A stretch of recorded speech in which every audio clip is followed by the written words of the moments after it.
محترم ناظرین کرام، آج کی ہماری اس تقریر کا عنوان یہ ہے کہ جنگ جمل یہ کیوں لگی اور لوگوں کے درمیان جو اس حوالے سے غلط فہمیاں ہیں، کوئی حضرت اماں عائشہ رضی اللہ تعالی عنہ کو قصوروار بناتا ہے تو کوئی حضرت علی المرتضیٰ رضی اللہ تعالیٰ عنہ کو قصوروار بناتا ہے۔ لیکن سب سے اہم بات یہ ہے اور اچھا جواب یہی ہے جو حضرت عمر بن عبدالعزیز نے کسی کو دیا تھا۔ کسی نے پوچھا کہ آپ حضرت علی اور حضرت امیر معاویہ کے بارے میں کیا رائے رکھتے ہیں کہ کون حق پر تھا اور کون ناحق پر تھا؟ تو حضرت عمر بن عبدالعزیز نے وہ جواب دیا جو تاریخ کے اوراق میں سنہری حروف سے آج بھی لکھا ہوا ہے، اور میں کہتا ہوں کہ میں یوں سمجھتا ہوں کہ اس سے بہترین اور کوئی جواب نہیں ہے۔ حضرت عمر بن عبدالعزیز نے فرمایا کہ جس طرح اللہ تبارک و تعالیٰ نے ہماری تلواریں ان دونوں کے درمیان چلنے سے محفوظ رکھی، تو ہمیں چاہیے کہ ہم ان کے درمیان اپنی زبان کو استعمال کرنے سے محفوظ رکھیں۔ لیکن تھوڑا سا پس منظر میں ضرور بتاؤں گا۔ جنگ جمل کو جنگ جمل کیوں کہتے ہیں؟ اس کی وجہ یہ ہے کہ یہ جو جنگ تھی اس میں حضرت اماں عائشہ صدیقہ طیبہ طاہرہ ام المومنین، تمام مومنوں کی ماں، جو سیدہ کائنات ہیں، جو یوں سمجھیں کہ طاہرہ کائنات ہیں، جو طیبہ کائنات ہیں، جن جیسی پاک دامن عورت، جن جیسی صدیقہ عورت، جن جیسی بہترین عورت کوئی پیدا ہی نہیں ہوئی۔ تو وہ اس جنگ میں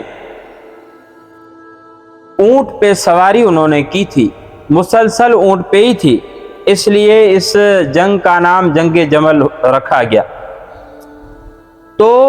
حضرت علی اور حضرت اماں عائشہ صدیقہ رضی اللہ تعالیٰ عنہ کے درمیان یہ جو جنگ لگی،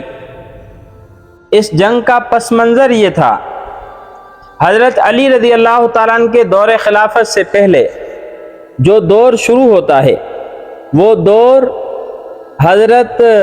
عمر فاروق کے بعد حضرت عثمان غنی رضی اللہ تعالیٰ عنہ کا دور شروع ہوتا ہے۔ حضرت عثمان غنی رضی اللہ تعالیٰ عنہ کی شہادت ایک مظلومانہ شہادت ہے۔ لوگ کہتے ہیں کہ حضرت امام حسین رضی اللہ تعالیٰ عنہ کائنات کے مظلوم ترین شہید ہیں، لیکن اگر آپ دونوں کا تقابل دلائیں تو آپ کو یہ بات بخوبی معلوم ہو جائے گی، واقعی حضرت امام حسین رضی اللہ تعالیٰ عنہ بھی مظلوم ہیں، واقعی حضرت جو ہے عثمان غنی رضی اللہ تعالیٰ عنہ بھی مظلوم ہیں، لیکن دونوں کی مظلومیت کا آپ موازنہ کروائیں گے تو حضرت امام حسین رضی اللہ تعالیٰ عنہ سے حضرت عثمان غنی رضی اللہ تعالیٰ عنہ کی جو مظلومیت ہے وہ زیادہ ہے۔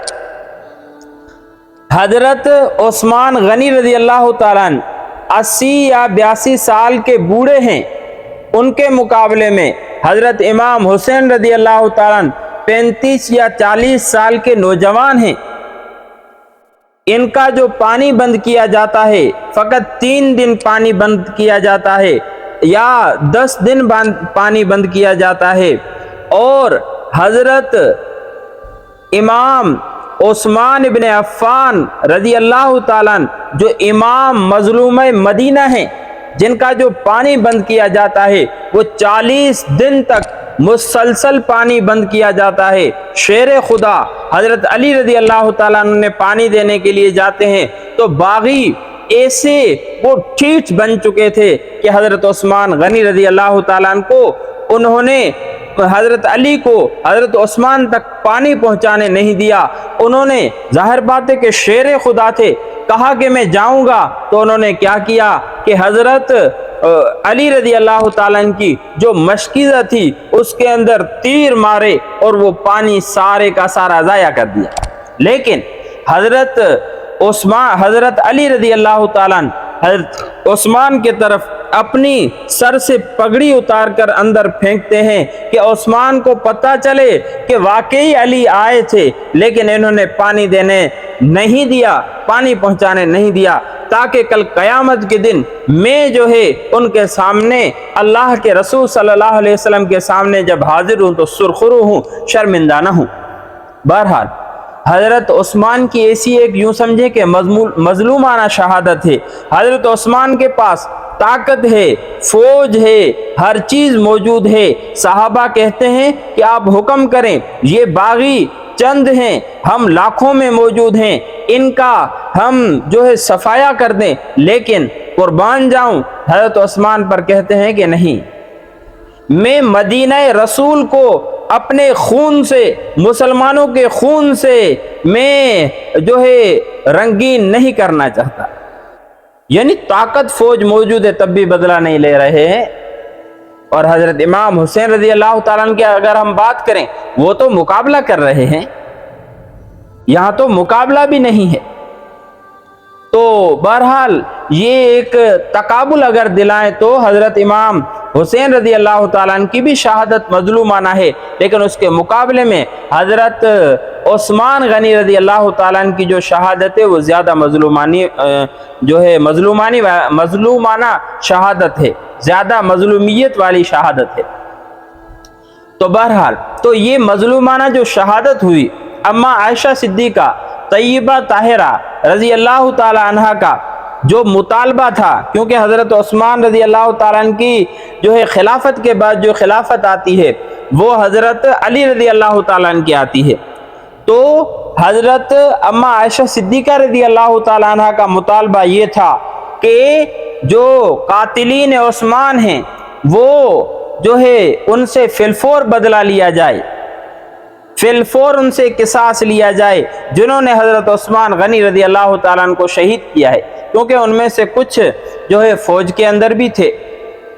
لیکن حضرت علی رضی اللہ تعالیٰ عنہ کا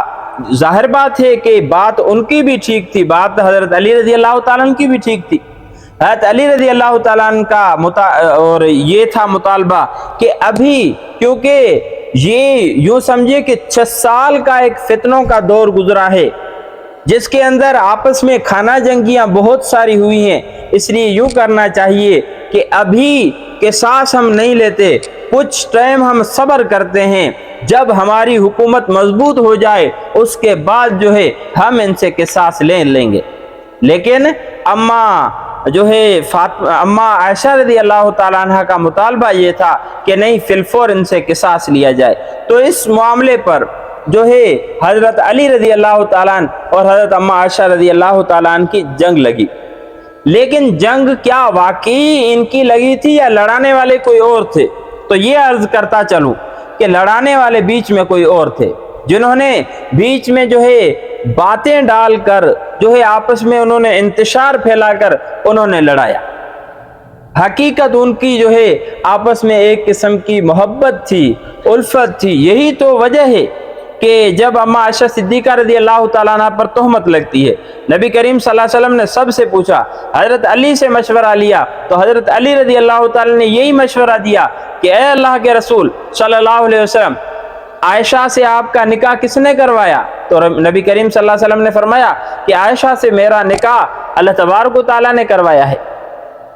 تو فرمایا کہ جو اللہ آپ کے جسم پر ایک مکھی برداشت نہیں کرتا، وہ اللہ آپ کے بستر پر ایسی عورت کیسے برداشت کرے گا؟